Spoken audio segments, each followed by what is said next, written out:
Então, gente, vamos continuar a nossa aula. Vamos falar agora sobre parasitismo, que são essas interações com um valor positivo, né, para uma espécie e um valor negativo para outra espécie.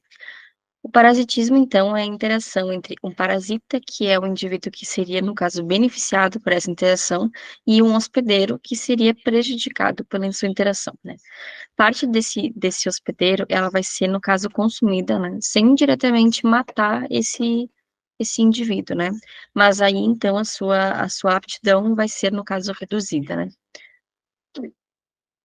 E esse parasitismo, ele tem, então, uma virulência baixa, né? Ou seja, ele não vai causar morte, que já é o caso dos parasitoides, né? Que tem uma virulência muito alta, causando morte do seu hospedeiro.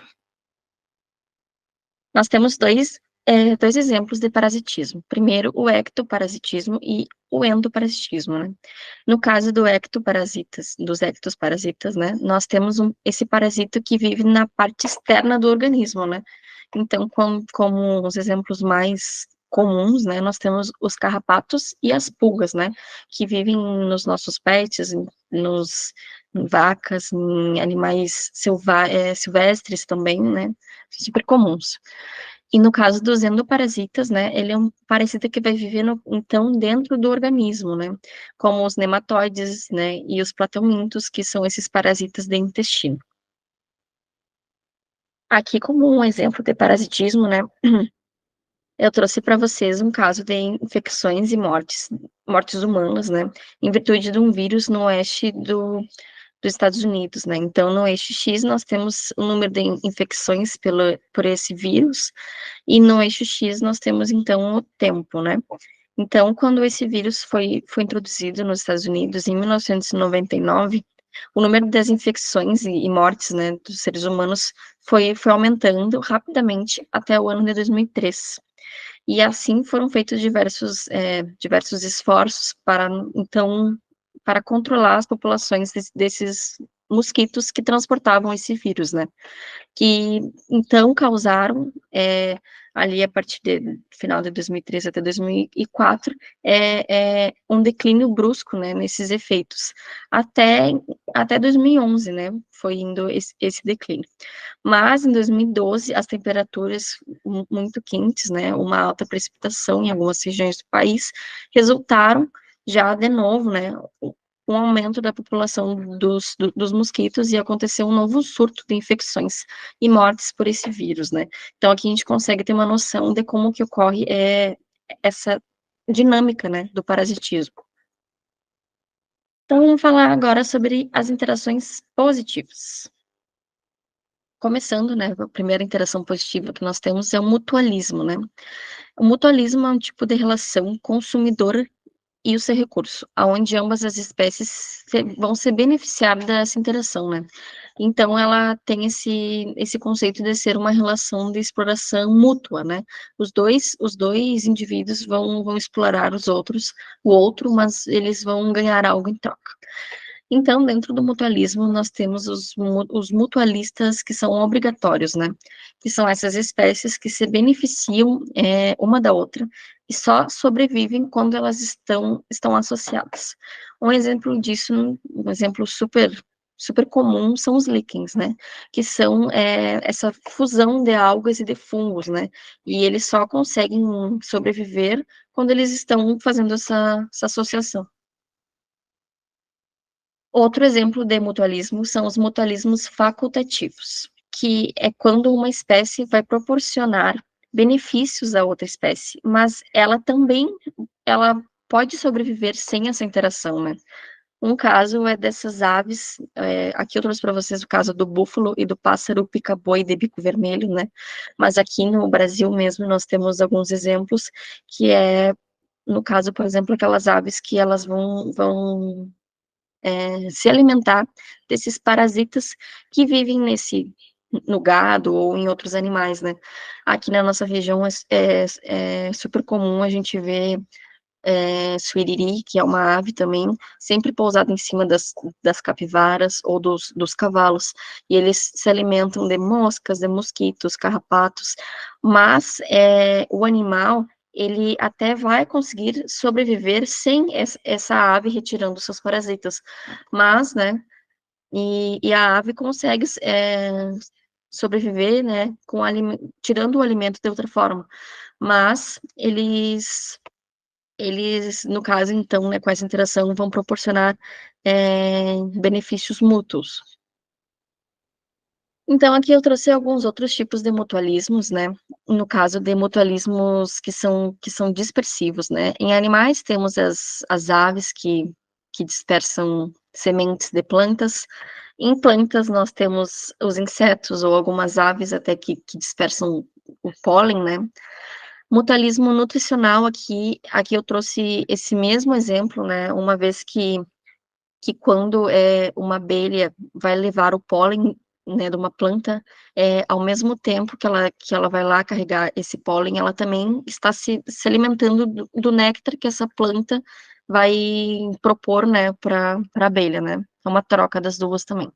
E como tipo de mutualismo nutricional nas plantas, nós temos o caso dessa bactéria chamada de Rhizóbio, que forma esses glóbulozinhos nas raízes das plantas, e elas vão ajudar as plantas a retirarem do solo nitrogênio. E como troca, né, as plantas vão dar para essas bactérias carboidratos.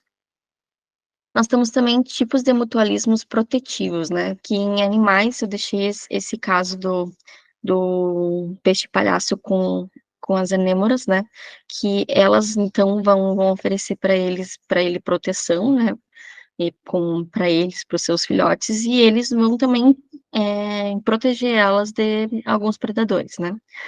E nós temos aqui também casos protetivos em plantas, onde ocorre praticamente o mesmo exemplo dos peixes-palhaços com as anêmoras, mas aí no caso das formigas que estão protegendo, né, as plantas de predadores.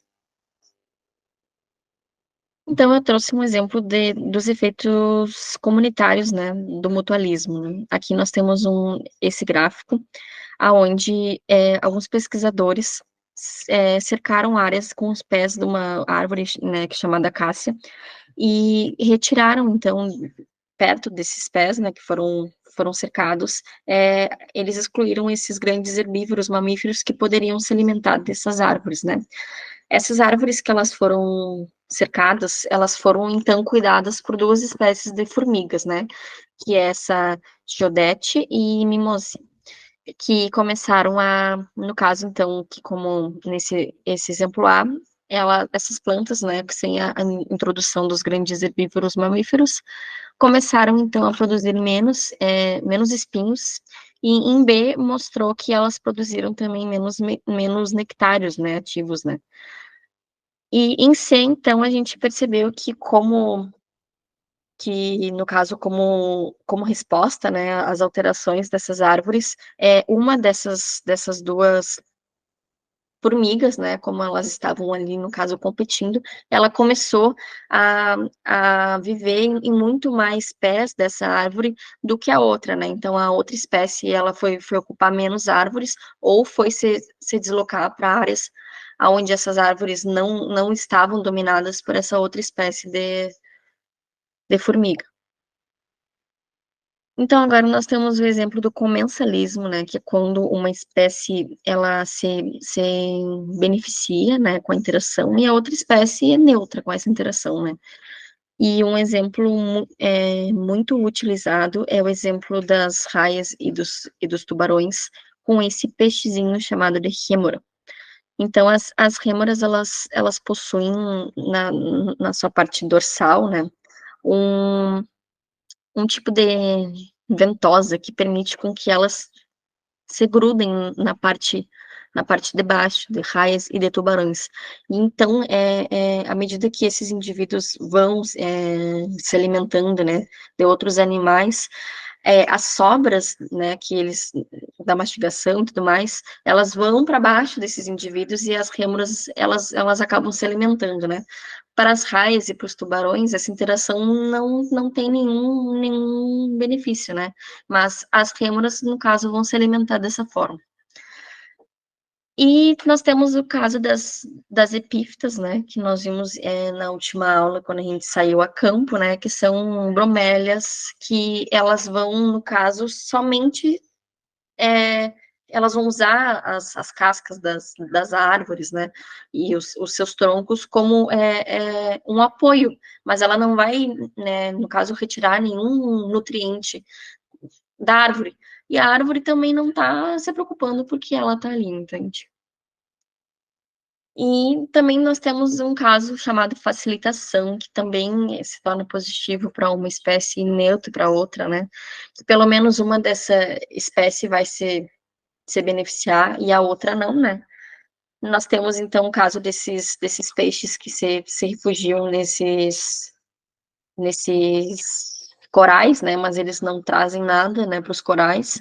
Mas os corais então proporcionam refúgio para ele, né? E nós temos também um exemplo de plantas que elas gostam de viver numa área mais sombreada. Então, quando nós temos uma árvore com uma copa muito grande, essas plantas acabam, né, se beneficiando dessa sombra, né? E a árvore também não vai ganhar nem perde com essa interação. Então, sobre as interações era isso, pessoal. Eu deixei para vocês um resumão, né, básico dos pontos mais importantes, né, que a gente precisa relembrar dessa aula.